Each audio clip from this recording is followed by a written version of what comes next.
जय श्री राम।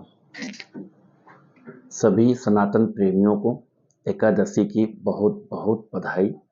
तो जैसा कि आपको पता है कि आज एकादशी व्रत है, तो ऐसा माना जाता है कि जो एकादशी है वो सभी व्रतों का राजा माना जाता है।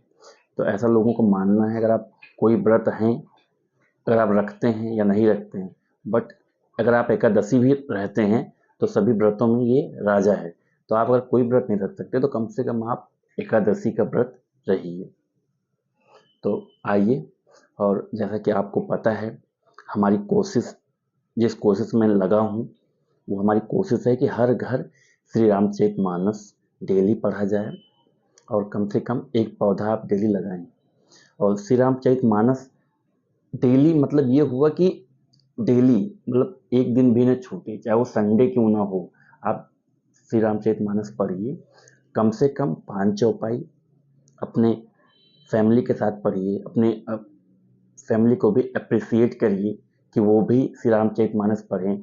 जो बच्चे हैं आपके घर में, जैसे स्कूल जाते हैं, कॉलेज जाते हैं, उनको बोलिए कि आप बेटा श्री रामचरितमानस कम से कम 5 चौपाई पढ़िए। तो अभी से जब उनका मन लगा रहेगा, जैसे क्या है कि हम लोग बच्चों से सब कुछ बोलते हैं, हर काम करने के लिए बोलते हैं, बेटा ये कर लो, पढ़ लो, ये एक्सरसाइज कर लो, बट हमने कभी ये नहीं कहा बच्चों से कि बेटा पूजा कर लो। तो हमें ये बोलना चाहिए कि बेटा पूजा कर लो, या हनुमान चालीसा पढ़ लीजिए, या उनके साथ आप बैठिए, हनुमान चालीसा, श्री रामचरितमानस साथ में वो पढ़ें। तो तभी तो वो पढ़ेंगे, नहीं तो क्या बच्चों को भी शर्म आती है। अभी हम आजकल बच्चों को हमारे घर में अभी पूजा करने जाए तो 4 लोग मतलब हंसते हैं, ये देखो पूजा करने जा रहे हैं। तो ये थिंकिंग गलत लोगों ने डेवलप कर रखी है। तो हम लोगों के साथ भी यही हुआ, बचपन में हम लोग ये देखो पुजारी बने हुए हैं, ऐसा लोगों का मानना था। बट ये गलत थिंकिंग है।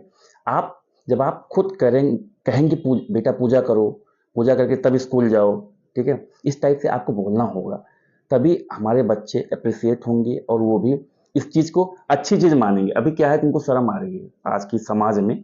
तो शर्म से पर्दा तभी हटेगा जब हर पिता, हर माँ अपने बेटे से कहेगी बेटा पूजा करो, पूजा पाठ करके आप जाओ, ठीक है। और कुछ नहीं तो श्री रामचरितमानस ही 5 श्लोक पढ़ें, 5 चौपाई पढ़ें। तो आइए, और हम 5 चौपाई पूरी करते हैं श्री रामचरितमानस की। वैसे एक चीज़ मैं और बोल चुका हूँ, जिस भी भाई को श्री रामचरितमानस अगर उसके पास है अवेलेबल, अगर नहीं भी है, अगर वो चाहे तो हमें कमेंट में अपना कंप्लीट एड्रेस, पिन कोड और साथ मोबाइल नंबर ज़रूर डाल दे, तो मैं confirmation proper address near by जो भी कुछ होगा वो मैं बुक करवा के भेज दूंगा आपके एड्रेस पे। तो चलिए, इसी के साथ अब हम श्री रामचरितमानस की शुरुआत करते हैं। जय श्री राम। असुर नाग खग नर मुनि देवा, आई करहीं रघु नायक सेवा। जन्म महोत्सव रचहि सुजाना, करहि राम कल कीरति गाना। असुर, नाग, पक्षी, मनुष्य, मुनि और देवता सब अयोध्या जी में आकर श्री रघुनाथ जी की सेवा करते हैं।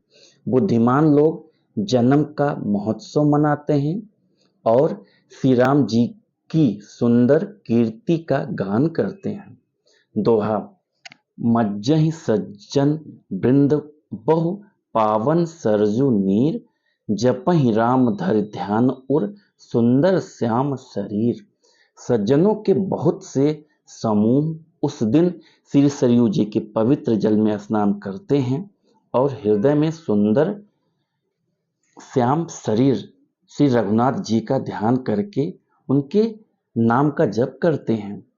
दरस परस मज्जन अरु पाना, हरइ पाप कह वेद पुराना।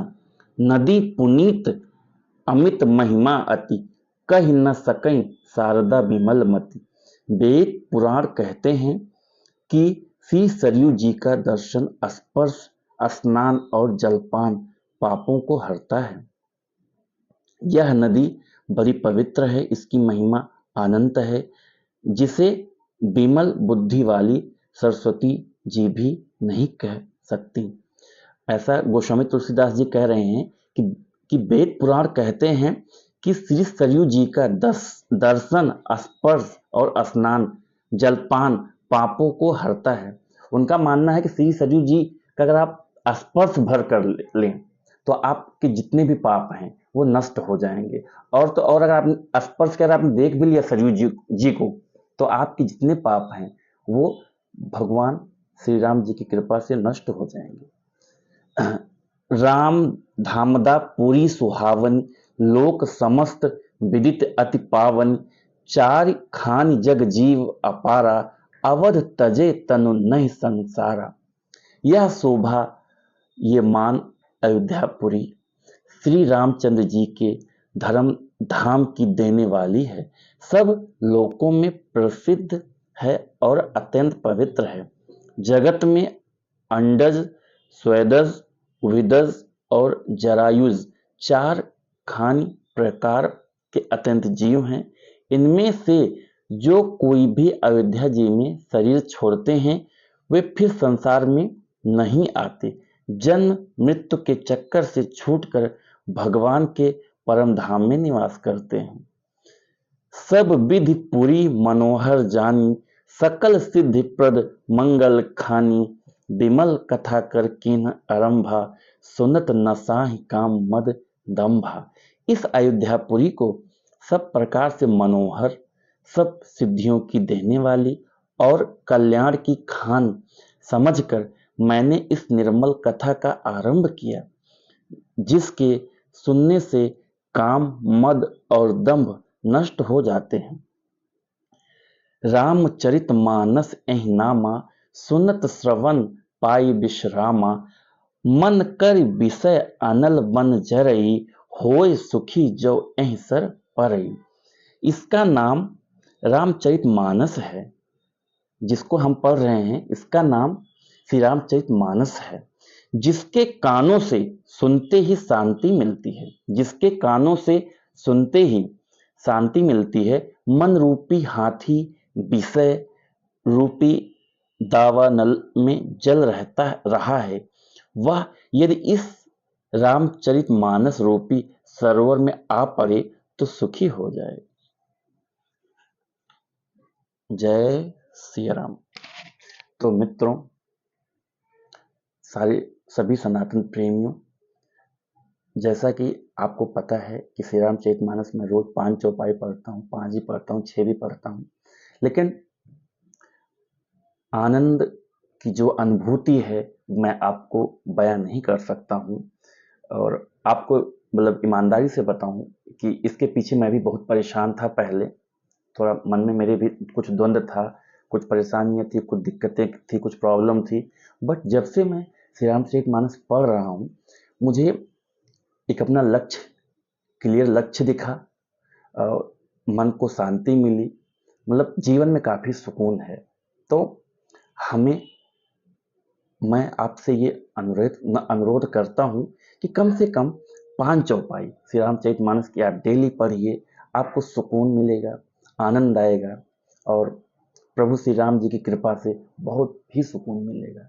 तो इसी के साथ मैं अपनी वाणी को विराम देता हूँ, फिर यही बात कहते हुए कि कम से कम 5 चौपाई श्री रामचरितमानस की डेली पढ़िए और कम से कम एक पौधा डेली लगाइए। सोचेंगे तो हो जाएगा, बाकी सोचने से नहीं, करना होगा, करेंगे तो जरूर होगा।